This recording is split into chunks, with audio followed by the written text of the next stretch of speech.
Hi everybody, we are out here with the Stealth Pro 8 today. I want to talk to you briefly about why this is such a simple and rugged drill, extremely durable, and there's not a lot of maintenance you're going to be doing. I want to walk through that with Nick here today. Yep. Go ahead, Nick, you want? So first thing I'll talk about is, guys, everything on the Stealth Pro lineup that we're going to talk about in this video is going to apply to whether it's the 3-point or the pull type. One may have a few more maintenance points versus the other, but for the most part, this is going to be across the whole board. So first off, grease bank, right up front, super simple. Reason we got it here is so that way you don't have to crawl underneath and grease all the pivot points on this drill. Sure. How often we do that? If you're a heavy user, putting a lot of acres on this drill, you know, we're gonna be closer to that daily mark. If it's a handful of acres every year, grease it once every few years. Sure. Not very often. Right. Moving down, coulter blade. There is a grease zerk on the back of this hub. It is sealed from us, pre-grease and everything else. Once again, every few years you'll have to grease it, but I do recommend one pump a year just to make sure that it is full of grease. Largely dependent on the acres you're putting down. Right, Sure. right. But for the average food plot guy, once again, simple, not a lot of maintenance there. Right. Moving back, opener disc, 13.5-inch blades, same blade, same bearing we're using on all of our 13.5-inch blades across our lineup. Yep. No maintenance on there at all. One thing you might want to check after, depending on how much usage you have, if you're only a handful of acres a year, you might check it every few years, make sure our blade contact is still good, so that way we're getting good seat placement. Right. And even if we did have to maintenance that, we simply remove a bolt, a few washers, put it back together. No grease zerks on the opener discs. Not at all. And then lastly, we have our press wheel. Once again, sealed bearing on it, no maintenance at all. Sounds good.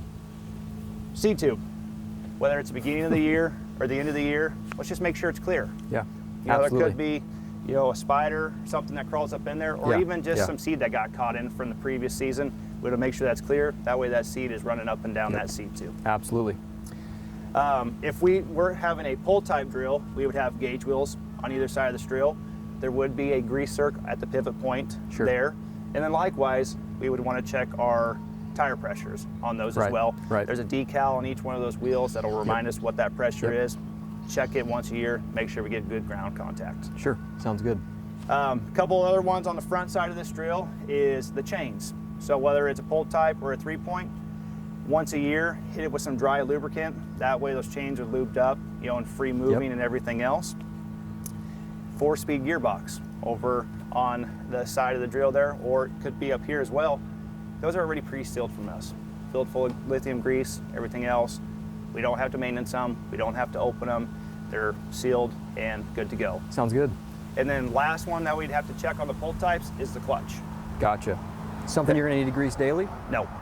Nope. Good to know. So that one we actually don't want to put a lot of grease in. That way we don't get a lot of dirt built up, but something just to check. You know, if we're not getting a lot of engagement, we're gonna want to go ahead and get some grease pumped into that. Sounds good.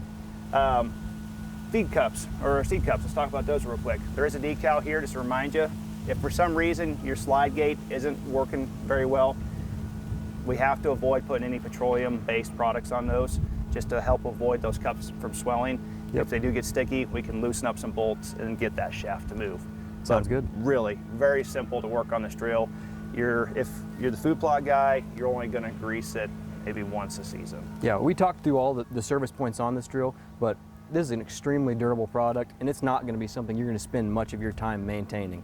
You're gonna expect this thing to be in the dirt and working for a lot of its lifespan, especially if you're just putting down 4 or 5 acres a year with it. Right, yep, you're gonna get a lot of use out of this drill. Super excited to introduce this Stealth Pro 8 into the product line. I'm looking forward to getting it out there in the market and seeing what food plots you guys can produce with it.